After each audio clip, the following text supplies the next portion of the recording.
Hello, everyone. Good morning from my time zone here in Toronto, Canada. My name is Nekwe Obasogie. I'm the host of today's program, and today's program is part of our Pre-Edo Language Day programs on Nebo TV.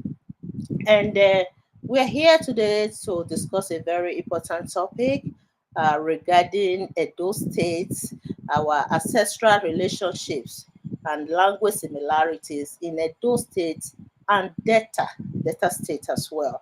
So I have with me in the studio today, all the way from Edo State, not just in Edo State, but he lives in Lagos, but he's from Edo State also. I have Mr. Alfred Peters, Afeyanubo. He's here to tell us about his ancestral roots and the similarities between the Edo language and dialects in Edo State. So I also have a linguist, our father, Professor Alex Ibineweka, is joining us today from California. So I also have with me, all the way from the United States, Washington, D.C., Prince Ephraim Odiakosa Nomboke. So I have these cultural exponents with me in the studio today. So I will start with Mr. Alfred. Mr. Alfred, are you ready? I'm ready.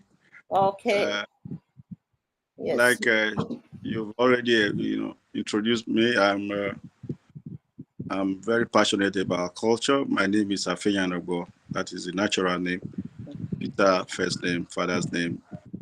Uh, in Edo, we kind of took out our titles so that you know our titles would not become our surnames. Because my grandfathers were named by my by our grandfathers. Like my grandfather is Okogbe. Okogbe means it's a title. It means you fight and wins. A victorious person, a victor. So in essence, our culture has evolved over a period of our existence. By way of migration from the Benin Kingdom, as we were told. Uh, we migrated from Benin maybe I think around the 15th centuries, then came down to Unuame. And there are controversies as to where exactly Unuame is situated. Some said it's around the Bode, riverside. Some said there's a place very close to Benin that's called Unuame. But wherever it is, we got to where we are today. And because we had to hide ourselves from wars and invaders, so that we climbed up the hills of Ososo, where we now call Ososo today. Actually, it is Ojoso that the person that picked the right or the best place, picking the best place, Ojoso. But of course, with the civilization and then, of course, the coming of the white man, the colonial masters, the names have changed over time. So, as a matter of fact, the Edo people have been very homogeneous over the period because most of us can trace our languages to the main or to the mother language, which is the Edo language, which is the Benin language. Starting from even when you say Ekpe, Ekpe means leopard in my place as well. There's even a matrilineal family that is called Ekpe. So we have 6 matrilineal families. We have the Ekpe, Ukpanoza, Ogini, Ushi, Ubada, and I think there's one last one I'll pick up later. But what I'm trying to say is we have very distinct relationship as long as far as language is concerned with the Edo mother, when I call it mother house or mother language. Like when we call Uloko, for example, is I think the same thing with Doto in Benin, and then we call words like Owa, is the same thing as the Benin language. Obo, the same thing. Unu, like when you say shut your mouth or Gunwe, we will say Munwe. So Ame is the same thing, and things like that. So we essentially grew apart by language through the series of migrations we've had over time. And then, but like when we were talking yesterday, somebody mentioned Idumota. In our place, we call places Udu, Udu Loko, Uduokpe, Udurebo, Udu, Udogede, like that, to describe an area. So these are things that we can actually go back and say, okay, these things were picked from the very beginning where we migrated from. I think that's just to start with. Thank you. Thank you. Thank you, sir. Thank you. Udum, Udum. I will allow Professor Igmuneweka to add to that, sir. Udum means street in Benin, Mm. yeah, Edo language. So, sir, can you add to that, Professor Igmuneweka? Thank you so much. Please, can you please bring me back? I don't want to pronounce your name. I wish it's written on the screen. I can pronounce it if it's written. Let me write it. Can you please work for your name again? Let me write it down. So I want to call it. Afenyanobo. Okay. Afenyanobo. Honed by your home. Don't spell it for me. I get the spelling. Okay. AFE. Oh, don't spell it for me. I will get the Okay. spelling. All right. Kenya Logbo or Nogbo. No, Nogbo. Nogbo. Okay. Mm, mm. Okay. First of Thank you. all, Baba, sorry about that. First of all, for the benefit of the viewers, Professor Alex Igbeneweka is a linguist and is the originator of the Agwosa language. Baba, before you go ahead, please introduce yourself to Thank you. the audience. Thank you so much, Sister Nekme Obasoge. I always cherish your drive, initiative, your tenacity, and perseverance in trailing and tracking our ancestral roots. And now is on languages and linguistics. Thank you so much also to members of this presentation, especially the last speaker, Brother Afeyan. You Yusuf. spoken so well, and I'm a linguist, like you heard. I'm the creator and evolutionist of the Gwosa language. To those who may have not heard about Gwosa, Gwosa is the language that I created as a unified lingua franca for Nigeria and the economic communities of West African state ECOWAS. It's like the Swahili language for the East Africa. And Gwosa is a combination of all the Nigerian and West African languages and dialects. And then Wonderful.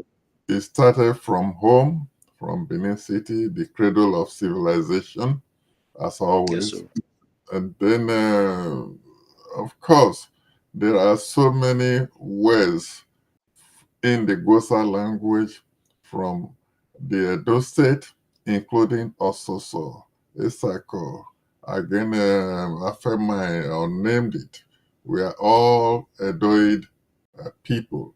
And then I thank you too for explaining the derivative sources of your surname or your father's name. It tells a lot. Like I tell people here, our language is our social security number.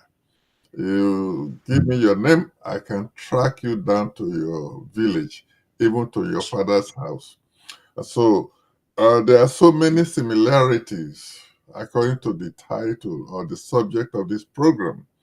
So many similarities that I discovered when I was creating the Gosa language. It's amazing. Language is my inspiration. Mm. Uh, for instance, when you said Ohogbe, Mm-hmm. Ohogbe, I think that's what you Okogbe. Ohogbe. Okay, Yes. that word Okogbe. Ohogbe is It's a span word across also so Edo and other Esan and so on. In Edo we say oh is to fight, is Right. warrior. That is oh. Yes. Yes. Yes. Be is also Edo, meaning to Yes. kill, to win. Exactly. So Yes. so Essentially, is a victor. it's a evolution of words from the Yes. creator. And then going beyond that, there are so many words. Very interesting. Do you know when Urobo said unu? Edo says Mm, unu. mm, Also say unu. mm, Esan say unu. Igbo say onu. Yoruba, mm. and you see that And no is mm, going around through all of them. mm, When Edo man says wado, Urobo say wado, mm, Emahana do, that is, this is a family mm, greeting. Do is a mm, common greeting. So based on that, I pull the word do into the Gosa language. And in Gosa we say shendo. That do is combinative of words from Edo, Ososo, Urobo, mm, Isoko, and so on. So the word, the prefix shen is from Yoruba and Ishekiri, which is eshe. mm, You mm, know, they write it as se, which is se, but it's pronounced shen, she. mm, So I use the word shendo, meaning thank you in the mm. Gosa. See how I pulled words from all the different Edo language and dialects. And I'm very proud of you. You said something that I know I like. Most linguists, especially the Edo linguist area, a lot of them, they do not believe or accept that Edo is the main language for the Edo That's the state cradle. area. That's the cradle. Yeah. So they believe, some of them, they said, oh, Esa is a language, also so is a language, and the other one is a according to the Linguistics Association of Nigeria, they said Edo is the main language for the Edo people. Just like they have the Central Igbo for the Igbo people, they have the Yes. Central Yoruba. In Edo State, Edo is the language. All others are dialects under Yes. the Edo language. So I'm Yes. glad you rectified that fact. I Uh, agree with you. to that one. That's so big. Then the next one I was going to say, even the word wa is not just Edo. It cuts Mm, like Edo. That's why Isoko say wa do wa here wa do. So you see how we are interwoven yes. linguistically. So, but Yes. this is the brain in me that I created a simple language connecting all Nigerian languages and dialect across. When you hear Igbo says bia, for example, Mm, bia is not just only Igbo. mm, Ga and Chui in Ghana, they use bra. You can feel the ah in it. mm, So when I say Biambi, for instance, Mbi is or Ibi, which is mm, Yoruba and Ishekiri. mm, mm. And then remember Ishekiri is part of Edo. I think they are part of Edo State or Not some. even me. You see, I think what happened is anytime the Edo princes go anywhere to set up a place, even in your work, they You don't know. speak. They say the language, the Edo language is the language of the gods. So they would rather speak other people's languages and keep their own because they don't want people to know that language so much. Yeah, So they keep theirs in the palace or in the among the royals, and yes. then they can speak your own language for forever. But Yeah. when they want to communicate, they communicate in that language of the Mm. gods that other people don't understand. So Yeah. when they go anywhere, even as far as to Akwa Ibom in those days, are people Mm. that migrated. They keep their language in the house, but speak other people's language as a way of Yeah. assimilation. And they are And so that is Yeah, how proud. I have one they, question, a quick question for you, Mr. Alfred. yes, ma'am. I thought in Ososo there is a kind of influence of the Yoruba language. Some people told me that they speak the Yoruba language. Is that true? No, it's Or not true. As a means of communication mm, in commerce and in churches, mm, we adopted the Yoruba language as a lingua franca. It is Oh, never and has never been our language. It could never have been. okay. Why is this? Like in my own place, my grandfather brought the CMS to us also in 1917 from Ogori. Now, when they from, came, sorry, from the Ogori. Ogori, Magogo. So it was from the influence of the West coming towards our areas. So when the Catholic, when the CMS, Christian Mission Society came to our place, so they were using the Yoruba Bibles. So our people had to start communicating in Yoruba, learning Yoruba under trees. My grandmother could read Yoruba fluently from my Mm. Bible then. So they were getting into the Yoruba. So Yoruba became, because of the influence of the church, like a lingua franca everywhere. So, and Mm. then of course, our people were migrating to Yoruba land, like the Ondo State, to go and farm their own farms. They work and still own their own farms over time. So the influence of the Yoruba language was thick. But even at that, we still had our own dialects. Everybody had their own dialects, and Wonderful.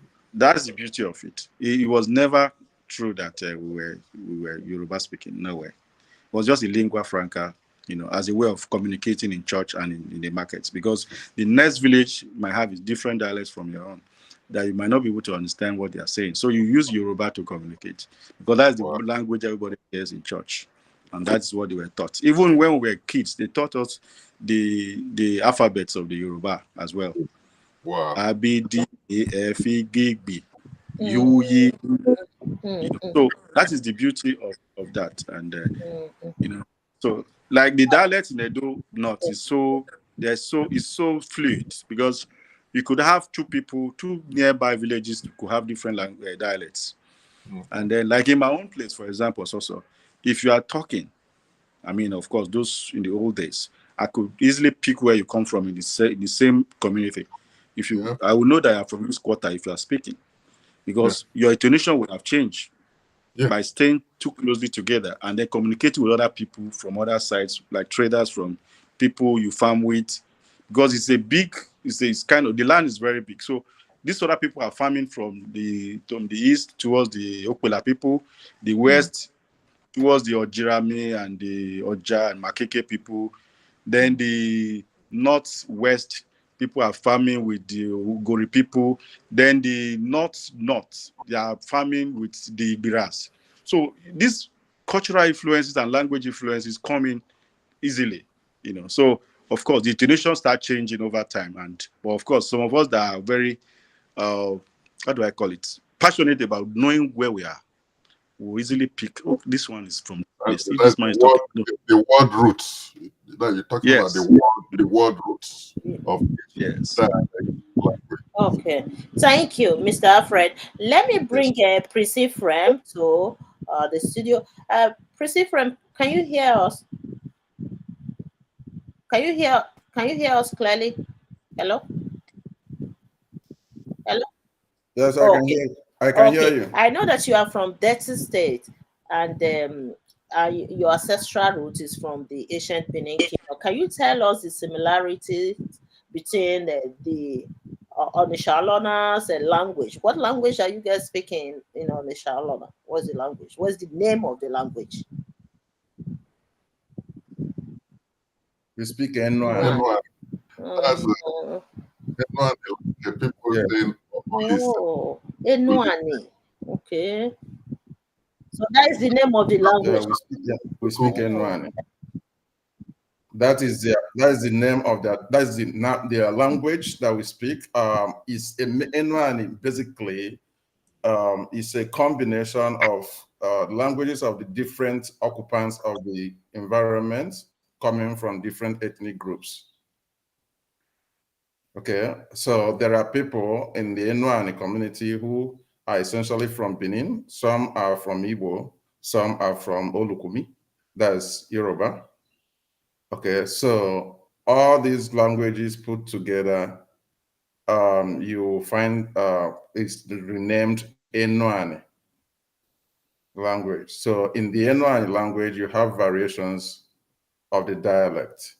By the way, I didn't make me, sorry, I jumped into the quick. So in case for the audience, as introduced, I'm Prince Ephraim Waboke by the grace of God. And I thank you all for listening today. Taking it from where the question Lady Nepal asked, thank you for bringing me up today to be part of this presentation and analysis of our languages and the relationship and derivatives. One of the key things that I've noticed in recent time when it comes to our languages and variations, I have seen also many questions and discuss people questions are being asked. It is important to note that migration influences people's language and dialect to a great degree. The further away people move from their place of origin, the more the tendency for their dialect and language to change. Most often, some in the course of trying to acculturate to the community they have found themselves gradually drop their languages and adopt that of their place of residence. So that plays out everywhere, not only in Nigeria, not only in Edo, not only in Delta, even around the world. You can bear me witness that there are people who are Edo, Igbo, and so on and so forth, who were raised here in the US. Their parents may have lost the chance of teaching them any of the Nigerian languages. They speak only English. That doesn't make them English, right? Now, Fantastic. in terms of the languages, language variations and changes in Nigeria, I would say, for instance, the first speaker what's your name again? Mr. Alfred. Mr. Alfred. Yes, I took notes on the things you are saying. Let me start with the word idumu. Okay, that word idumu is a Benin word. That is the word we use to distinguish different quarters in my hometown, Onitsha, as it is also in some of other Enuani communities in Delta State. So you can see that that word idumu is still retained. However, there has been some other changes in the language of the Enuani people, particularly in Onitsha.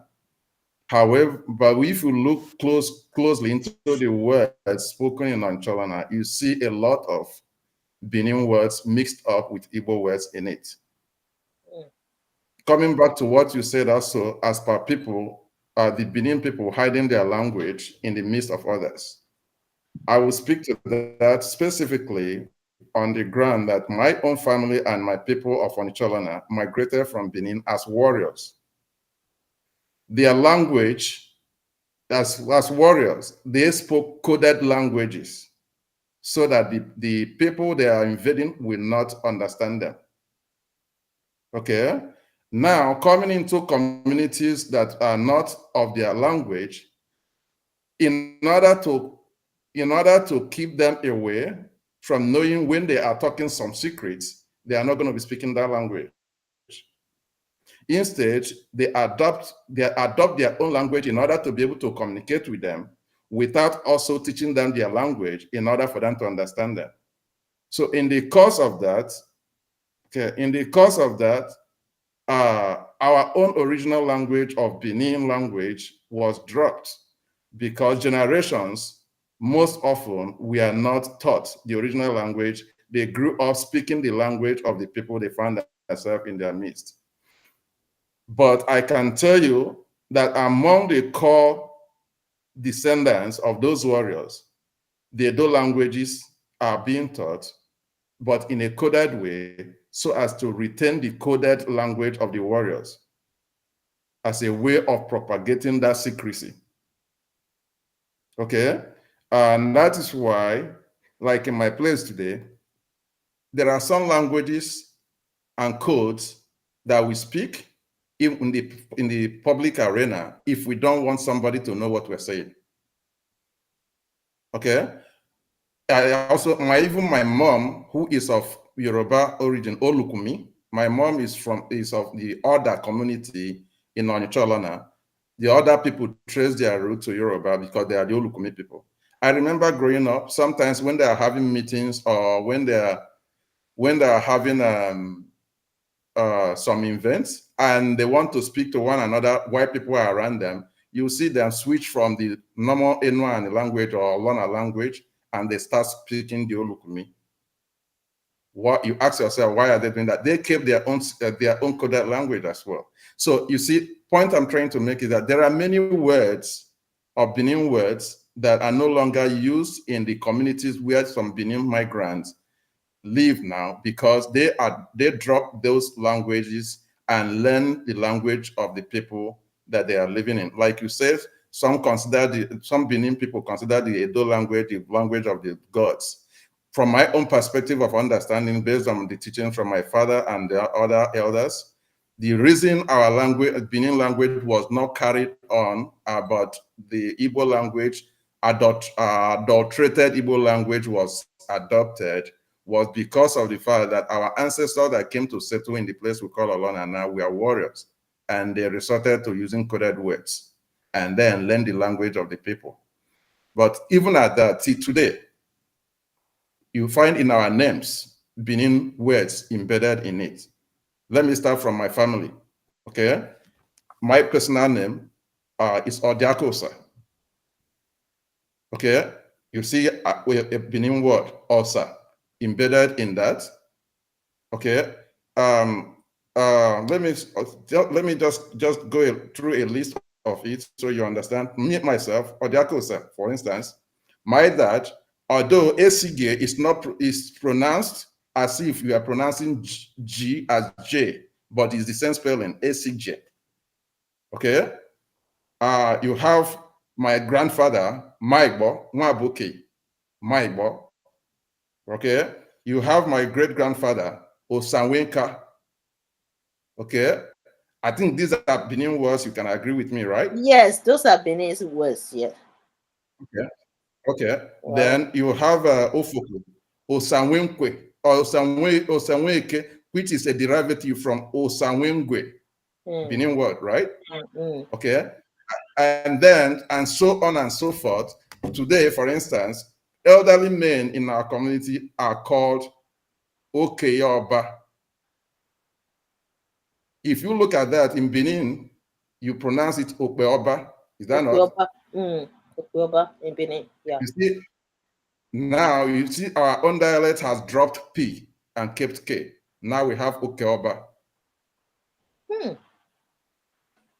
Wonderful. Okay. So, and this is the way, and so I can go on and on and on and tell you how many or how these languages are still retained, even when they have been diluted in one way or the other. But, hmm. So, Hmm. bottom line, Hmm. in summary, for the time being, so yield grant for another person to speak. The reason we have our languages different and adopted or similar to the communities we live in is because of the way we migrated to where we are and then decided to learn the language of the people we live in their midst while keeping our own concealed. Yes. Yeah. You can see that there's a mixture there in the Yeah, Onishalona language. Because of yeah, the influence of the Igbo people, the Yorubas, and through acculturation, there must be a yeah. distortion or a mixture of the language, and one language must Mhm. dominate for sure. One language. So Yep. this type of a situation whereby we have the Yorubas, we have the Benin people, we have the Igbo people. One language must dominate the others. So yeah, there a Yeah. mixture. Some of the language, like what you just said now. So it's just a good example of that. Thank you. This is very interesting. Priscilla, thank you for that. And I will go back to Professor Ignine Weka, and let's talk about this language, the phonetics. You, Uh, you, Thank are, you. you are a linguist, yeah. Let me thank the Mr. Ephraim. Ephraim, am I right? Different, Priscilla. Chief, sorry, sir. Let me thank the last chief for detailed analysis of his language dialectical derivations. I asked a question just now, like Iseluku is what's the difference between Iseluku and Enuani? And you already told us that the language, the dialects are different. Is Iseluku not part of Enuani or Enuani part of Iseluku, if I am right? Iseluku is part of N1. Okay, that is interesting. Because in Iseluku, up to the current moment, the chieftaincy or kingship in Iseluku, majority of them are derived from Edo and Igbo, like you rightly stated. And that's why they used to call them Bendel Igbo in those days. Mm, For example, Ogie, Uwadie, meaning Ogie, Uwadie. Mhm. That is one that was a king in Iseluku around 12 Yeah, yes, I am going to be reserved on that with reasons. On that, I can say that yes, the languages of Enuani, both of Iseluku and others, are similar. When it comes to the words, mhm. yes, there are words that are also there, still retained, both in Iseluku, in Orintolan, and others, and that is because some people from Iseluku, particularly, most people from Iseluku are from Benin, while some So, others are from some others from where? Igbo. Igbo. Igbo, yeah, you're right. Like it falls between So, Igbo but I don't want to go into the detail. I don't want to go into the details of that. It will be better left for these local people to talk about that, though. mm, because they have Obi in Inwani, Mm-hmm. and then they have Obi in Mm-hmm. Igbo. And they have Eze in Enoani, Mm-hmm. have Eze in Igbo. And this same Mm-hmm. Enoani, they have Mm-hmm. names from Edo, like Odia. Mm-hmm. Am I right? Mm-hmm. Uh, Yes. they have Odia, they have Oseo, Oseoze Biwa, something like that. See, they are like Mm-hmm. amphibious dialect. Meaning, when I say amphibious, that is they can swim Mm-hmm. between water and the land. mm. Okay. Yeah, Oh, yeah, and let me yeah. say this. But With you are concerned. Dr. Harris in Nabulele is joining us from New Jersey. Thank you, sir. Thank you for joining us today. And thank you. let's allow him to talk briefly. Go ahead, sir. Okay. Uh, Greetings to every one of you on the line. Um, it's a nice discussion we are having right now. I think I heard Professor, my brother, Professor Igbineweka, said about Obi. Obi came as a result of the fact that the V is OVA, OVBI. When the V was dropped, it becomes OB. Thank you. OVA is supposed to be a child of. And I think our brother Prince Nwamboke can attest to this. And like I've always Yeah. explained to people, there is this three-factor theory by Cheikh Anta Diop of Senegal, a renowned physicist who became very interested in African history and African perspective. When people move apart for one reason or the other. Even though they came from the singular background, they have tendencies due to certain disagreement that made them to go apart to drop certain words that were similar to both. Mm. Such thing is what happened. So from point to point, as we move apart, we drop certain words. Such thing Yes. is what happened with OVA, and it becomes OB Mm. Mm. instead of child of. We are all relatives. Mm. We are all relatives, and we have to keep it that way.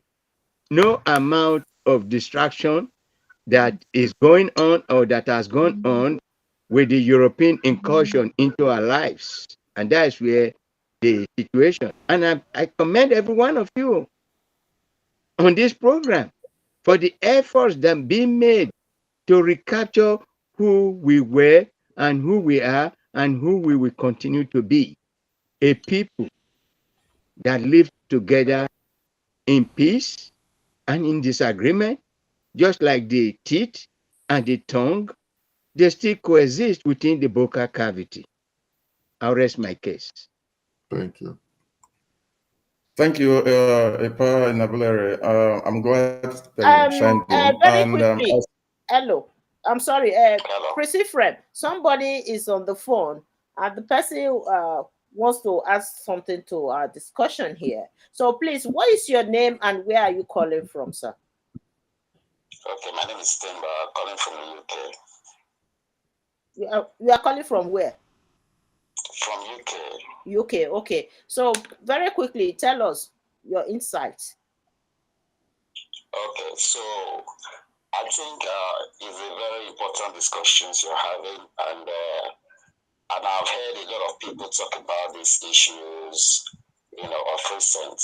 But I think there's a blind spot that people are forgetting to include in this conversation. That's very pivotal as to why things are the way they are in Nigeria today. The influence of the British. Because when the British came in here, to this part of the world, especially after Benin has been defeated, we all know that there was the Lagos Oyo consortium of military that were given to the British. All right, we know they assembled from the Cape of Good Hope. They assembled people. They even assembled people from the north that supported them. In the defeats of Benin.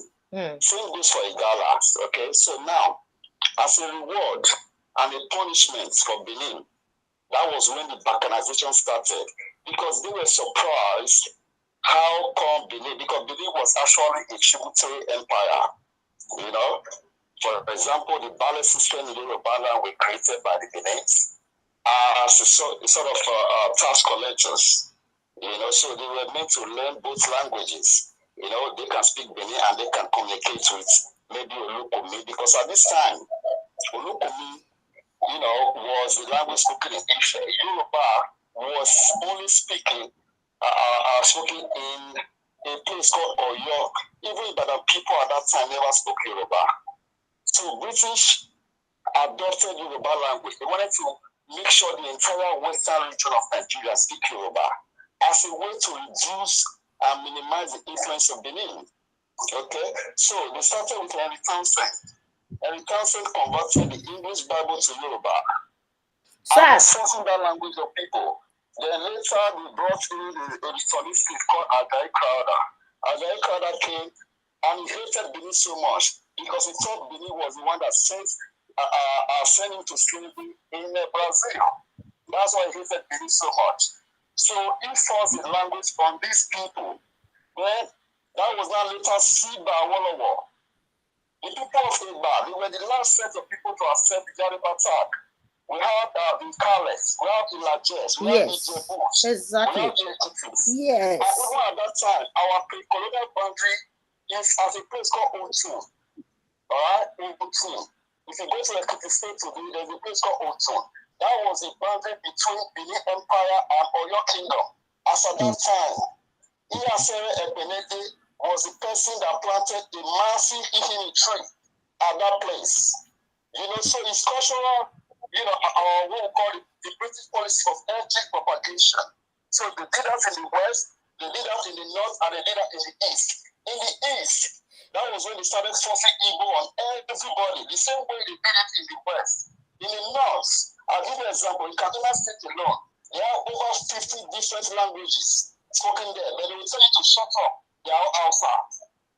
So British created Wazobia to undermine the powers, the military powers that fought against them. That's exactly what they did. Yes. They came to punish the needs for two things. One, they were tired of paying excessive taxes to the Oba of Benin because our Bavura men never, stopped them from paying taxes. Our Bavura men wanted more taxes, so they were angry with that. So they wanted to have a full control. Even after they bombed Lagos in the 1850s to take it away from us. So British is behind every single issue happening here.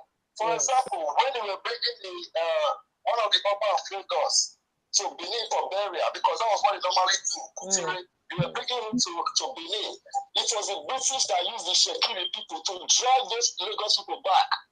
Yes. And since that time, they never brought any dead upper Lagos to Benin for burial and another coronation.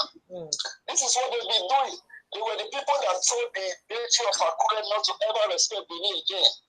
They did the same thing in Agbo. Any power, any kingdom that were loyal to Benin, as at that time, they brainwashed them. Yes. They wanted to destroy it. So Britain forced this language on people, and today politicians are not using language as a yardstick for ancestral lineage. We were so happy that even our urbans, our kingdoms, we have this, our coast of farm, which is the Ada and Ebe. So that's the only thing they could not take away from us. The Ada and Ebe, anybody you see across Nigeria, you know that was a Benin territory. All right? It's so sad. It's so sad. But sir, this is a very long conversation. It's a deep history of Benin, and we are getting emotional right now. I'm getting so emotional because I wrote about this topic that you are talking about. Even yesterday, it's the same day I was writing about how the British colonial power carved some territories out of the old Benin Empire. Today, Benin, the old Benin Kingdom has been restricted to one small state in Nigeria, as opposed to the Benin Kingdom that was vast in those days during the ancient times. So it's a long story, and we appreciate you coming to this program. This is not something that we should be discussing on the phone. So, when will you be available to join us physically online so that we discuss about this? We can make it a topic. It's a very broad topic, and I don't think phone will accommodate this. So there's a lot. So you have to give me the appointment because there are so many cities across Nigeria. When will you be available? Because I know that you know the history. Where you are doing the analysis is fantastic, and it's just too good to be saying this on May phone. So let's bring it to the program. So tell me when you go to the valley. It depends on when you are doing your next show. If you are doing your next show, you let me know so that I'll be involved. Okay then. I'll talk to you after this program. Okay, I'll call you so that we'll schedule a time for that. Thank you. Thank you. Okay. Lady Nathan, if I may. Yeah. If I may. Professor Igbuneweka first, then Prince Ephraim. Go ahead. Unfortunately, the last speaker is out. He spoke very well. The British, they use languages and dialects as a means of divide and rule system. When they entered, it came into African continent. And this divide and rule administrative policy did not happen to only the Benin Kingdom alone, all the way to the East Africa, South Africa. For instance, in the South Africa, you know what they did to them? One would just run tears. When the South African children were sent to school, the kindergarten being enrolled into the school, You know, the British or whatever, the South African teacher will ask a little child, say, what is your name? And the child says, my name is Umbito Toleza. And then, you know, the South African, they have a very powerful accent. Then the registrar will ask, oh, that sound too much. What is that? What does it mean? Oh, my father said my head is as tough as the elephant head. He said, okay, your name is Elephant. And that's how he registered a child as the child's name as Elephant. So the child left home with his traditional name, coming back with a British English name that had no relevance to the culture and dialect of the people. So you see what they did to Edo. They did that in South Africa, East Africa. And to cut the long story short, when we look at all this linguistic mayhem, I call it mayhem, that was what uh, transpired spiritually in me, that I said, no, we can't be fighting on these things. Let us use our brain. Look at a white man, they say the necessity is the mother of event of invention. Thank you.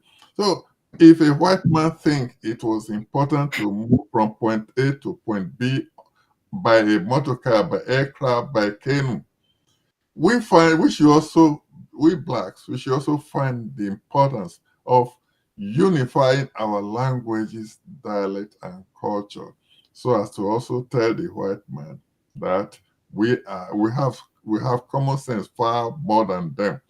That's when I came here in the United States some years ago. That was the year 2000. I went to this school here in California and started teaching the Edo language and the Gosa language at the school district. First in history at the secondary school level. I said to myself, if a white man came to Benin, gave us English language, now I'm in the white man's country. I have to also impact, plant the Edo language and the Gosa language in them. And I'm glad they accepted. But unfortunately, back at home, we don't get that push, that encouragement. See what NECME has been doing all over. I tell you, this is a job for the Ministry of Education, the Department of Culture, and named it. Where are they? So they just feel that we have nothing doing with them. Anyway, we have a long way to go. And charity, they say, should start from home. But sometimes compared to say not these days anymore, sometimes charity may have to start from outside. Thank you.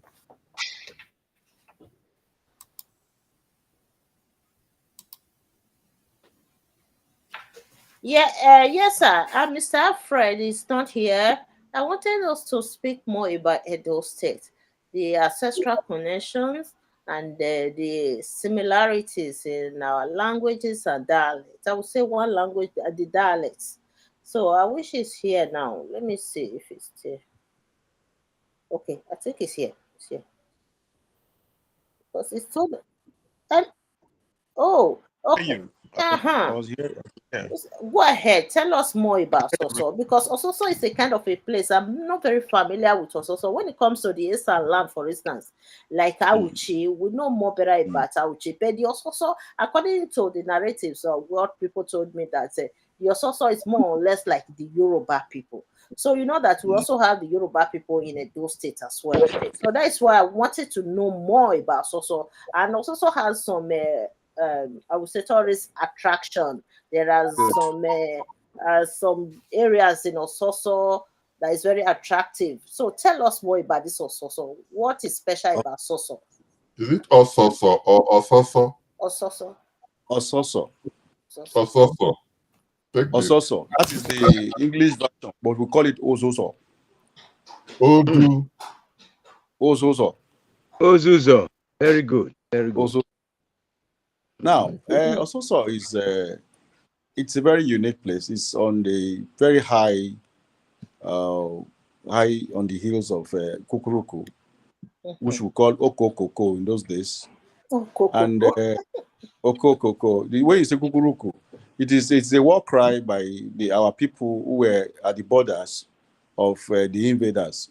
Essentially, Edo State, I mean, Ososo borders Edo and Kogi as of today. So we are on top of the very high hills. Like if you are going from Auchi to Kene, on the left side, if you are going along the road, when you see the plains and then you see the heights, we are in that top of that height Hmm. where when we had invaders in those days, we we have an advantage over them because the horses could not climb those rocks. So and then in those days we made some stone embankments in all our various entries so that if you are riding an animal to us, you would have to climb and you cannot climb. So those things become or they became a kind of Trust. yes, a fortress kind of. So we spare down all the invaders from our rocks or from our hills, from a vantage position, and that's where we were able to survive essentially. So the movement is all about survival, and also is bordering today.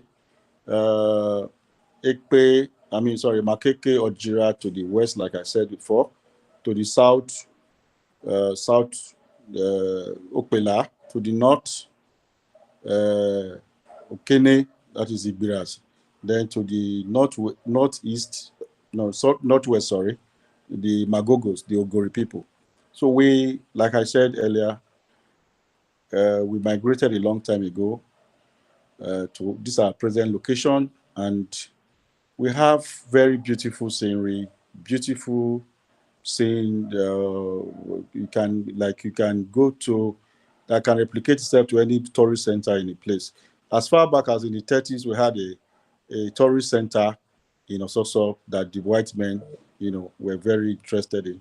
And then subsequent governments have tried to build on it, but it never really worked. I remember I have a picture of Ali, Professor Ali, and his kids there, and a lot of other governors, like there was one minister administrator in Benin, I mean in Edo State then, that used to come every weekend to us also to come and relax and all that. So it's a very beautiful place, but we're not like I said earlier, we're not Yorubas. We are like pure Edos who have migrated over time from our language, from our little, I mean, all the basic words are from derivative of the Edo language. Ado language. Yeah. Wonderful. So, what is the name of the language there? It's Ososo. Ososo Ososo. language. You just call it Yeah, Ososo it's just language. dialect. Also Yeah, dialect. Let me Ososo put it. dialect. Yeah, Yes. because it's part of the Edo language. Interesting. Yes. So, what is the cultural celebration? Do you guys have a We specific have, cultural yes. celebration? Then, like We have, just in Benin, okay. for instance, where we have Yes. the festival and all that. So, yeah, give us. Yes. We have the Itapo Festival, which is like a rite of passage from being a young man to an old man. I mean, to an elder. Oh, It's done 7 years. And mm, there's a it has a liking to other nearby cultures too. Involve pounding yams during the celebration, going to camp with all your mates, then doing the passage to the dance to the marketplace and all that. Then we have the no, is the it a oh, transition from a youth to yes, manhood or yes, to yes, elder? yes, yeah, to an elder position. Okay. It's like you've served the community as a warrior, as a worker. Now you can rest as an elder. So what years? That person must be how many years old in At order to least transit 7 years, an 47 elder? years, 47 years, because there are 7 groups. You move from one group to the other. Equipapa to Equi, Afurezia, Afuya, and all that. So it's a grad. You move from one state to the other until you Other graduate. So graduate at to least, until you graduate to a legitimate elder. So yes, yes, from that 47 to 50 yes, to 55, right? yes, you could then that depends on when you joined up as a Okay. child or as a young child. Then we Interesting. have the Owa Festival, which is like a cleansing festival to await the rains, and that is when we have the uh, uh, uh, the Uyege. We call it Uyege masquerade. We call it Uyege, Ojimuyege, Mm, and those are the only masquerades we had in those days until we started having migrants that come from Mukene who now brought their own masquerades. So again, the influence of nearby cultures have mm. taken very Yeah, strong hold yeah. also. Just So shape the sometimes you see culture. people see some dance which people think is a also, but actually it's not also. It is brought by people that migrated to a place because like predominantly anywhere you have the Okene people or the Igbira people, they always have a celebration of their masquerade anywhere they are. So that's how it is. Mm. With us. Thank you. Thank you. I'm learning. I'm really learning. I get to know Edo State. Edo State. I'm not very familiar with your Sosom, but say I know more about the Eastern land. The Eastern land, Ekpoma. I've been to Ekpoma. I've been to what they call it, the other one after Ekpoma. You know. So I've not been to Ososo and other places in Edo State. I only know more about the Edo South, the Benin speaking population. Thank you, Mr. Alfred, for that. So, if anybody wants to add to it, Dr. Nabulele is joining us from New Jersey, United States today. I know that I didn't introduce him properly at the beginning of the program. So, let me bring him to the picture here. Hello, sir. Baba, go ahead. Um, okay, hold on. Okay, I can hear you now. We can hear you. Go ahead, sir. Yeah, my brother Alfred. Alfred, Uh, yes. can you can you shed light on the mountain Okay. lifestyle? I'm particularly also interested in does it have any relationship with Samorika Hill, the Somorika, Zoso? Somorika, no, Somorika is it's Mount? about 17 to 20 kilometers from Ososo. So the hills of Somorika is different from the Ososo hills. We have our own rocks and tourist destinations in Ososo, like the Oruku Rock, the Rest House, the then we have the Egbeje, we have the Ulori, we have the Igwangwe Walk, and then the Asia of Jowogo, where you see a rock that is standing, like perpendicularly, like it won't fall. It's just hanging there. So there are a lot of mysteries that have to go with all that. Of course, it's all myth and no real story, no real affirmation of confirmation of all the stories around it. But the truth is, Ososo is very distinct. We have very beautiful weather during December. For example, I've read 16, 14 degrees Fahrenheit at one point, so which is even colder than the lowest of ACs in Nigeria. So it's really cool and very receptive, to a lot of. We used to have a lot of white visitors in the past in those days. You see white men come around, they do encampment or they just visit and go. So, but because of changes in everything, all the dynamics from security to economy, I think a lot of things have changed over time. So we've not been having visitors, but we had one British woman that came last year. We celebrated it and it was fine. If I was if there was a way I could share some of these pictures and even videos, it would have been nice. But maybe I'll share it with Madam so that she could have a very better um, understanding of your social culture, social environment, and everything that we can offer for tourism and all that. So Are you today, calling from Ososo right now? no, I'm calling from Lagos. I'm in my house in Lagos. Oh, but Yeah. and the language, the dialects appears to be similar with Igala people. No, no. Why am I saying no? As in, like the basic language is like when you say Obo is Obo, Ukwe. Ugo, When I say Gunwe in Benin, you also say we will say Munwe. Munu. Total Tuta, we will say Tito. Okay. Mm, Uh, Okay. then wow. then Very the Owe is same thing is Owe. Same Owe is Owe. What about Larry? Come, Kase, come, Kase. Kasi. Mm, Iye is Inyo. mm, wow. Ita, Ira. You Era. know. Wow. Mm. Mm, So that is it. Okay. Uh, interesting, uh, mm, interesting. Yeah, mm. I like Aro, this. Aro, Aro is Aro. Owa is house. Oh wow, oh wow, that's All right. This is an interesting thing doing Edo Language Day worldwide. yes. So we are in the right path. Yeah, in the right path, We are exactly. synthesizing, yeah. We are synthesizing and doing what Professor Igbineweka is also saying. We are Mm. using our own initiative to unify, you Yeah. know, that heritage.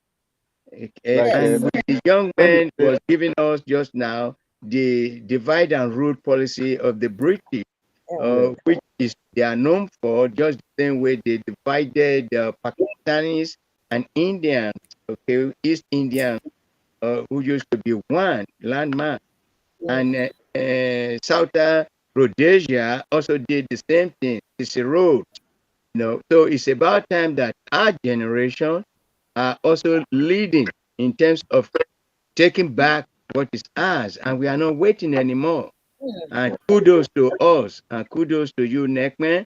Kudos to Professor Igbineweka, and kudos to our brother Prince Nwaboke, and now Alfred. Thank you very much. It's It's elating and it's very spiritually uplifting.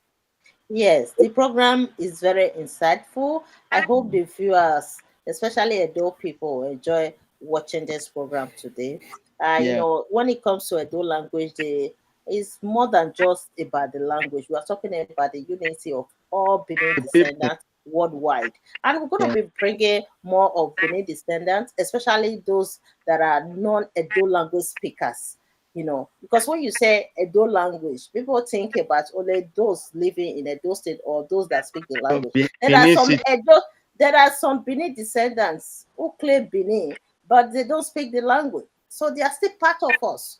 If Rem is here, he might not be speaking the Edo language, but it's part of our programs. Anywhere we go, we were in New York the other day. Friend was with us. Everything, and what he's doing too, we are also involving in his own program because we share that ancestral connection, that ancestral roots that we share together, and we say bond.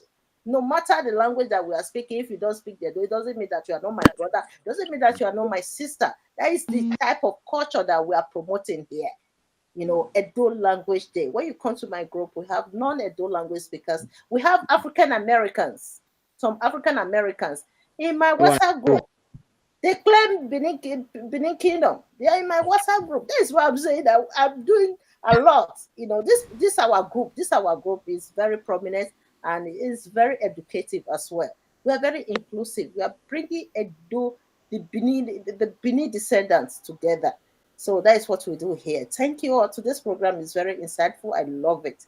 I'm looking forward Mr. to host more of the Benin descendants. The other day I was One more. able to contact them. Yeah, yeah. Huh? Prince. Lady Netman, Everybody before was we close.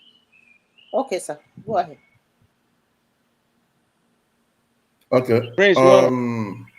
Somebody left a message in the. In the chat, what they said. Yeah, thank you, Eva. Somebody left a message in the chat. So the person was talking about, I think, making reference to using the word adulterated to address a language. If that would serve better, change the word from adulterated to hybridized. Okay, Okay, yeah. so when I said adulterated language, I think the more appropriate term would be hybridized languages that incorporate Bini language, that's Edo language and Igbo language Hybrid, yes, it's more to hybrid, form the yes. Eno and it's Mm, not hybrid, not adulterated in essence. So mm, it's yeah. hybridized. Hybrid, that's yes. More hybrid, yeah. Through And this acculturation and migration, this is what we experience. And when you look at, when you trace our ancestral, you Yeah. see that we are all interconnected. either by blood or by marriage or any other thing. We are all connected. You know, look at the history of the world, mostly black people, African people. We are all connected. We have some Yeah. of our people that migrated to Senegal, to South Africa. So when you look at it, you see that those people left the Benin Kingdom, ancient times. They went to South Africa, and we are all interconnected, either by blood or by any way. So that is why sometimes we don't have to stretch this idea that I'm from here, I'm from the other side. You don't know. Through migration, we are all connected. Yeah. So Yeah, yeah. Professor. So some people, I think it's a level of one of the things I think is the level of exposure and knowledge and understanding that people have about our people's ancient migrations and mixing up our culture. Sometimes I feel when people are saying, "Oh, we are not Igbo," some people saying, "Oh, we are not Edo," and so on. Then we have had this discussion in the past. I ask people, "What are you talking about? Edos and Igbos are descendants of brothers. So why are you saying they are not? You're not Edo. You're not bro." So it's a matter of we recognizing. Yes, we may not be of the same direct descendants. I mean, in terms of nearer descendant, but if the those and the Igbos are descendants of brothers, it means we are probably from the same descendant. Okay, as history puts it, it's not my own word, not my own idea. Okay, so when I see some people trying to throw stones at somebody that is saying, "Oh, I'm not Igbo, I am Igbo," or "Oh, I'm not Igbo, I am Igbo," makes me feel like why do you have to make an issue of that? So those and Igbos are brothers, so why don't you just try to find a ground to coexist? Be your brother's keeper, be your brother's neighbor, and don't just do unnecessary throwing of stones. Yes. Yeah, thank you all. I think we'll come back next time because we have another meeting coming up in 2 o'clock. So that we'll jump into that meeting. We need some time to get ready for the next meeting. So Thank I you. would say let's end today's program like this. We can be doing this even every day. Every day we are ready 1 hour every day. We can come here and discuss about ancestral relationships and this migration, like what Ephraim just said. So we can dip into how our ancestors spread all over the whole world, bringing Benin descendants to this program. Thank you all. Mr. Alfred, thank you so much for joining us all the way from Lagos today, because you joined us from Yes, Nigeria. It's not easy Alfred. to connect from Nigeria, and you did that so well today. Thank you. Yes, yes. Prince Ephraim, thank you so much. When you are in this program, you Professor always help. Gineweka. Thank you. Good Professor job. Gneweka, Baba, thank you, The sir. Bosa explanation. Yes, our linguist. Yes, Yes, so the Gosa, the the language. Bosa. Yes, Yes, yes. Okay, thank you all, and we thank all our viewers as well. I saw the participation and the comments. They left a lot of comments, and some of them tried to call me as well. Thank you all, and I promise you guys that we'll be coming here on Nebo TV to discuss topics like this at least 2 times in a week. At least 2 times in a week. And if you want to be a part of this program, please call me. I left my phone number here in the chat. Please check the number. Call me if you want to be a part of the conversation. Pray Edo Language Day program. It's a Pray Edo Language Day program. So it's not just about coming here to speak only the Edo language. We also discuss about like what we did today. So some different programs. We're going to be bringing different programs. We also have the Ibota. If you want to listen to the Re-Edo language program, the Ibota is every Friday, 4 p.m. Eastern time, which is what time is that? 4 p.m. will be 9 p.m. Nigerian time. 9 p.m. Nigerian time every Friday.